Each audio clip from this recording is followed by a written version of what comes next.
Evening,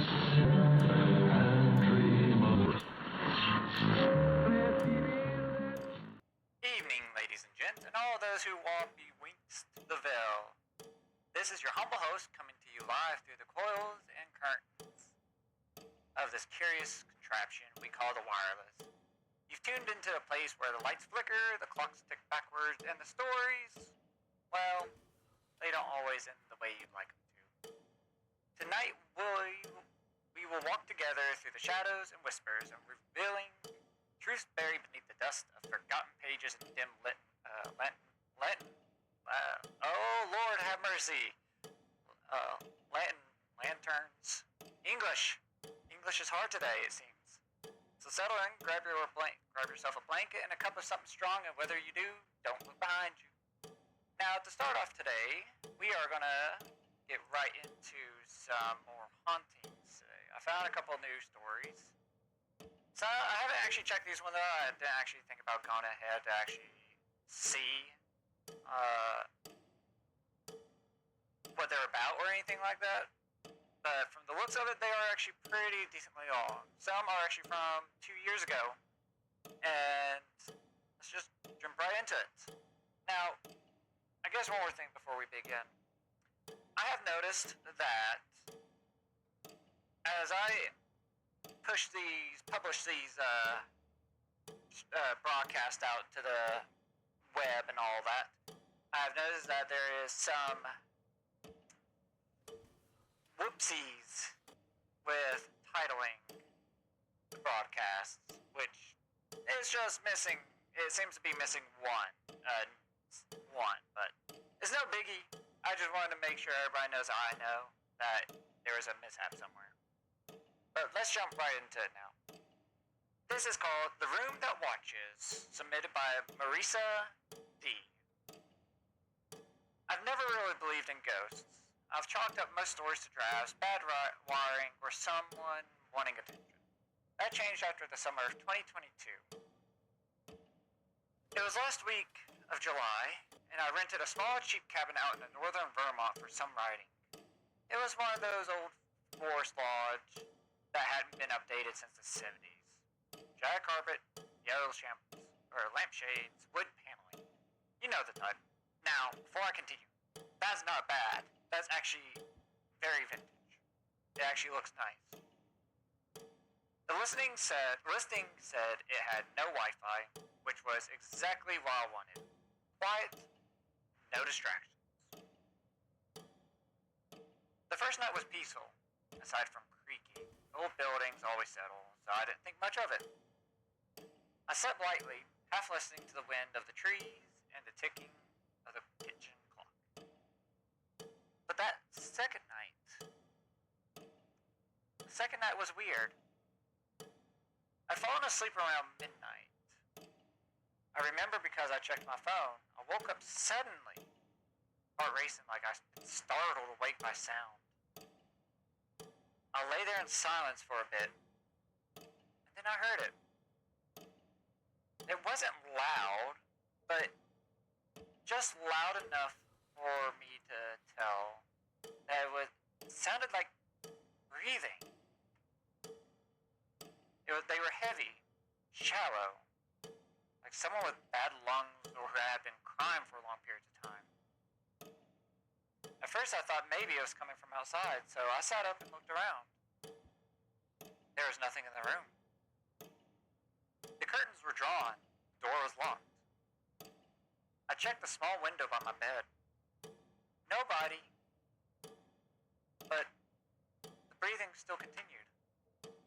For nearly 10 minutes before they got a little slower, a little fainter, until it just stopped. I didn't sleep for the rest of the night. The next day I convinced myself it was a dream. But that evening around the same time, a little past after midnight, it happened again. This time, it wasn't the breathing I heard. Just outside the door, I heard footsteps. They were pretty shallow, but you could still hear it. They sounded like it was coming from the living room. I sat up in bed, holding my phone, recording the sound. The floorboards groaned with every step, pacing in a tight circular loop. Then silence. I waited. I didn't dare open the door. That was the first time I noticed the air. It smelled faintly of mildew and old perfume. Like something that hadn't seen daylight or sunlight in decades. Now, if anybody knows how that actually smells, it is putrid. It is an awful, awful smell. By the fourth night, I stopped sleeping altogether. Around 2:50, 3 o'clock a.m., I'd start hearing small knocks on the walls. One night, I whispered out loud, "Hello." The knocking stopped for a full minute. Then, 3 knocks. But this time, on the window pane. I drew the curtain back. Nothing was there. No animals, no wind, just the dark outline of the trees swaying gently outside. But as I stared, trying to rationalize it, I noticed something. In the glass I could see my reflection. And behind me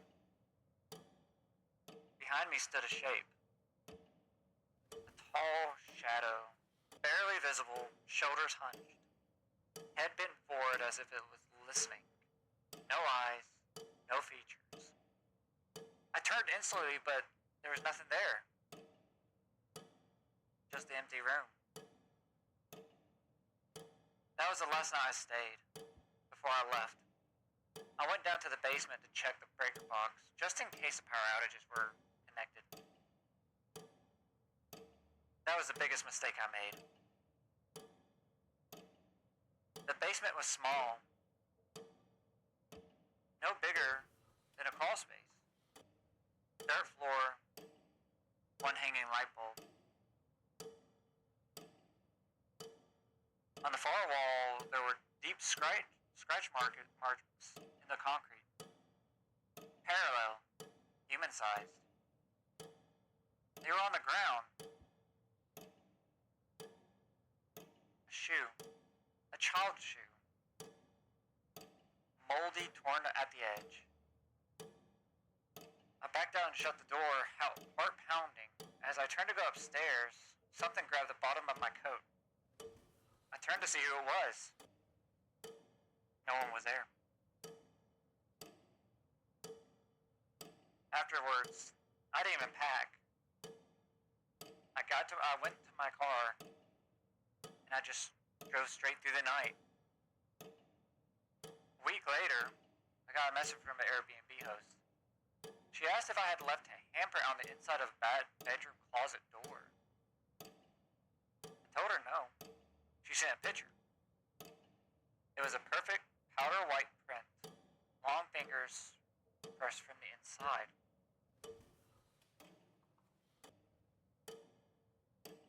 I haven't been back to Vermont since.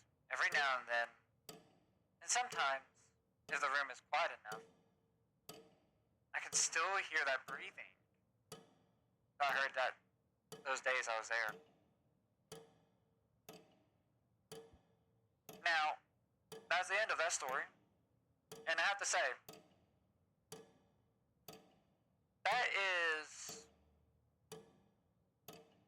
that was a little goosebump feeling. I did feel a little shiver down my spine.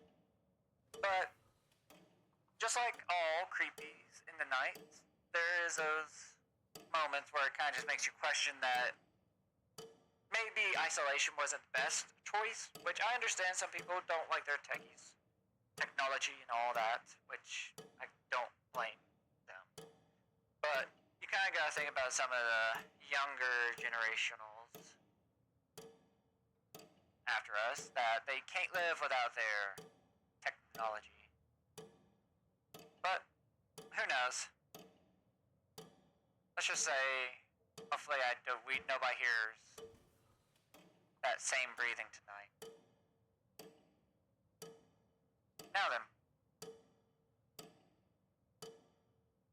on to the next story. This one is an old haunting in an old Navy ship, at least from what I'm understanding, by it anonymously to a maritime veterans forum. I served in the Navy for most of my adult life. I've seen war. I've seen storms that ripped steel like tissue. And I've seen people break in ways you wouldn't think a person could. But the one thing I never talked about, and maybe it's time, is what happened during a volunteer's restoration project on a decommissioned ship. In 2016, I signed up to help restore the USS Cassidy, an old Cold War-era destroyer that had been pulled from a scrapyard to be converted into a floating museum off the Gulf Coast. Most of the original crew was gone. The ship had been stripped for decades. But when I stepped aboard, I swear I felt something. First few days were uneventful. Cleaning, hauling debris, replacing lights, the lower decks were the worst. The air was thick and damp, smelled like rust, oil, and moldy paper. The ship groaned constantly, even in calm water. Everyone said it was just a hull adjusting to temperature. But something told me differently. The first sound I remember was a clang, like someone had dropped a wrench down a quarter. I called out, assuming it was one of the other volunteers, but no one answered. I went to look, flashlight in hand, but the hallway was empty. Just rows of tightly shut bulkhead doors. As I turned to leave, I heard it again. Clang, clang, clang. I'll need to talk to my studio members about those sounds. That did not, me making that sound didn't sound good. Getting closer, steadier, like footprints. Like someone was limping.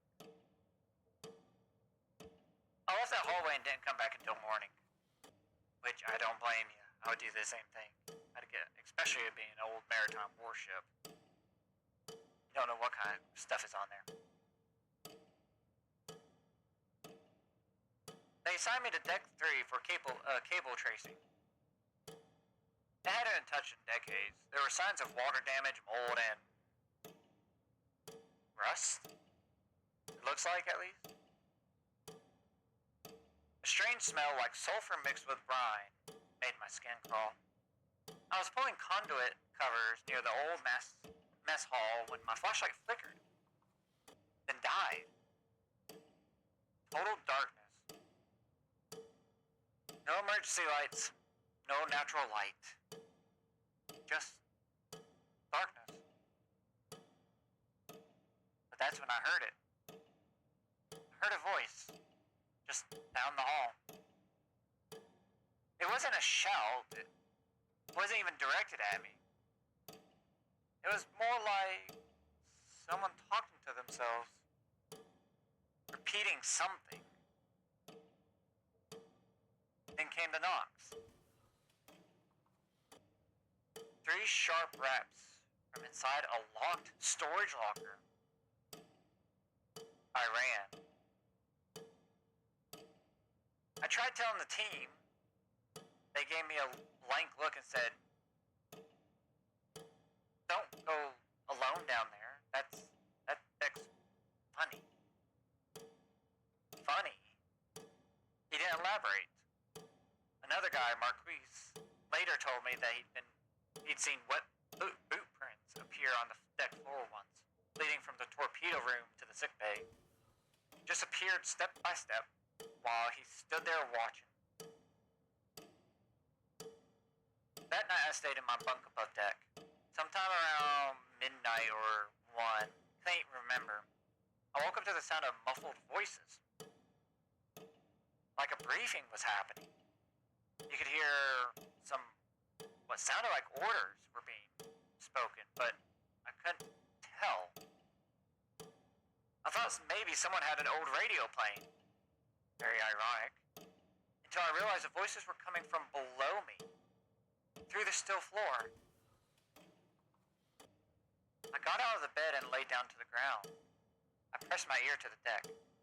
I swear on my life, I heard screaming.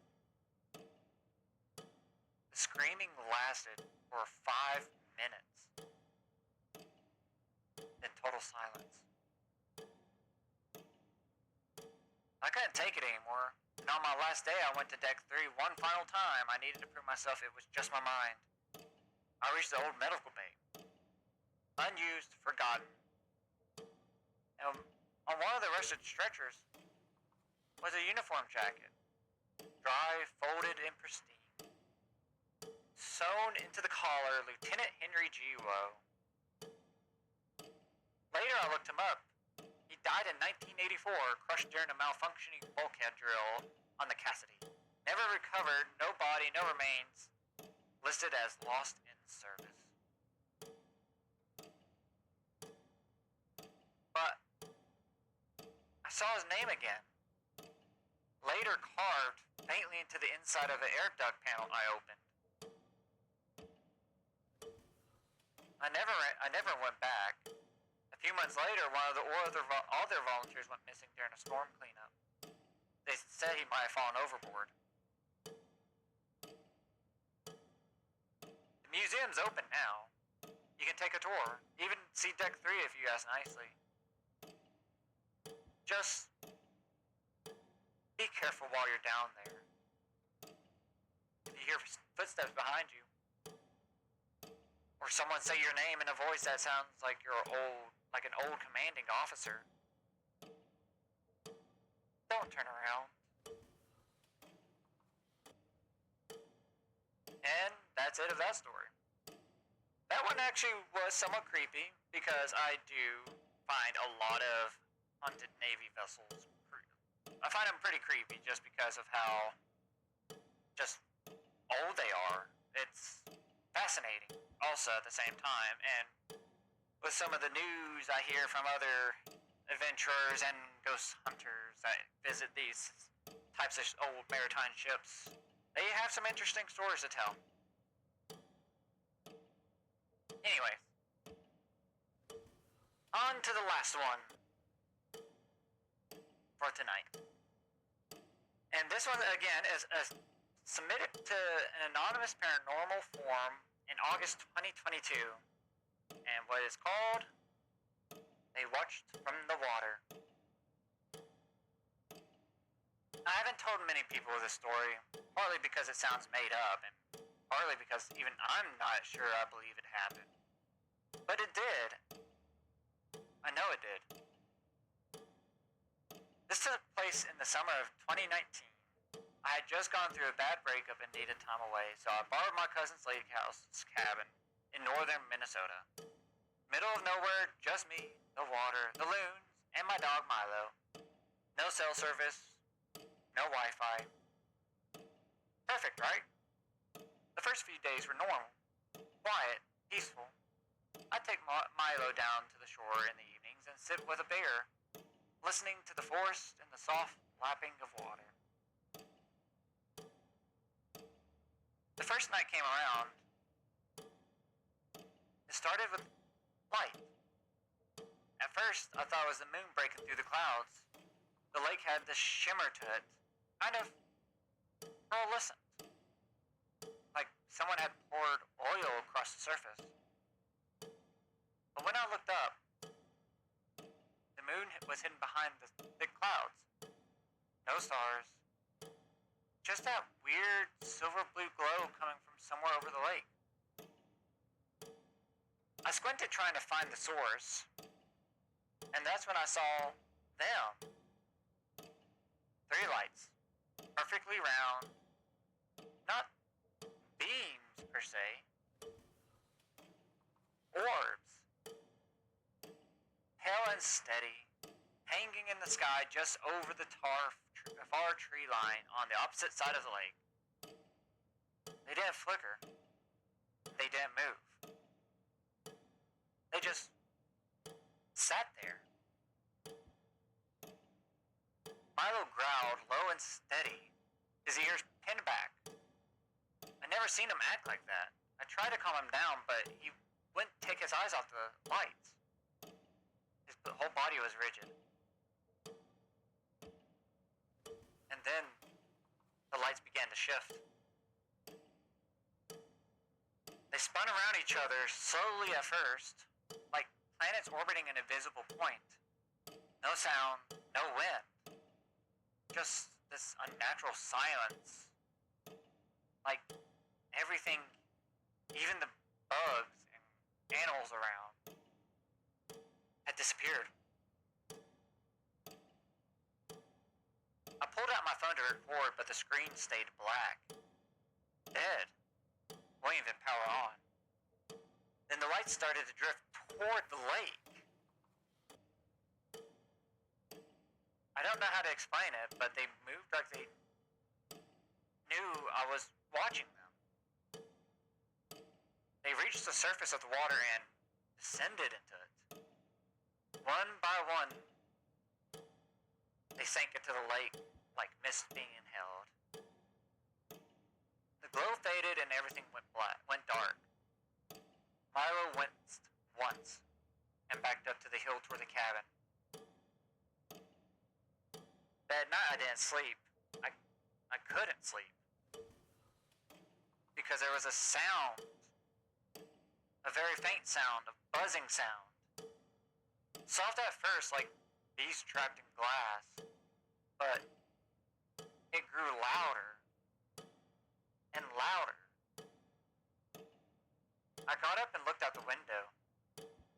And the lake was glowing again. Only this time, it wasn't just 3 lights. It was dozens.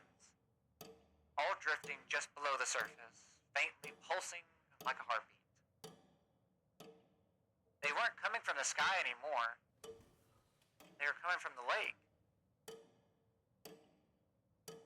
I packed the next morning, left the key under the rock like I was supposed to, and drove for 5 hours south before I even turned on my phone again. It worked perfectly. Full charge like nothing had happened. A few weeks later, I talked to the ranger who patrols the areas. When I mentioned the lights, he went quiet and said something I'll never forget. They show up every few years, always over the same spot, over the lake. Locals stopped asking about it, knowing they would be there. When I pushed him, he added this. Last time they came, someone disappeared. A small boat went out one night, never came back. No body, no debris, just vanished. I haven't been back since. Sometimes I still dream about that light. Those lights. That perfect silence. But I also sometimes still have that feeling I'm being watched by something out there. And sometimes I wake up thinking I hear that hum. That buzzing noise that I heard back at the cabin. As if it was calling me.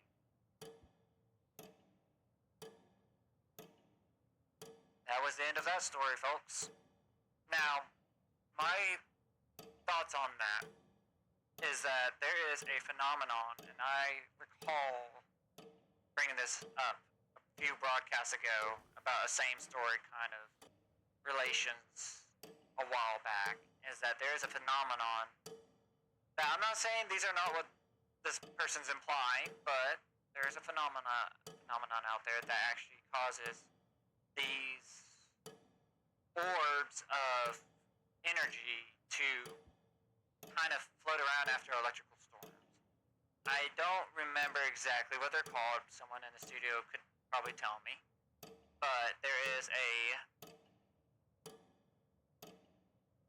strange weather occurrence that happens where electrical orbs after electric storm will cause these floating orbs to hover or fly. You've probably seen it on the telly, on the news, or in papers, wherever you watch the news or listen to. And they sound just like this. I don't know about the humming part or the shifting, but there is a weird weather phenomenon that does something just similar like this. But it's still creepy. I still appreciate it. I still appreciate finding these kind of stories. Because they always keep me on my toes, and I hope they also keep you on your toes as well. But that was the last story for tonight. And from the signals my crew is giving me, it is time for the broadcast to end. So with that, dear listeners, our time together draws to a close. The candles burned low, the hour grows late, and the whispers of the unknown begin to settle once more. We've wandered strange paths tonight, danced with the shadows and peeked behind the curtain of the comfortable. But fear not, your old host will return again soon, with more tales to rattle the bones and stir the soul. So till the next signal sings through the static, keep your radio turned, your lights dim, and your wits sharp. Good night, you marvelous misfits, and may your dreams be just the right amount of strange. Today, just 7. You want to say goodbye?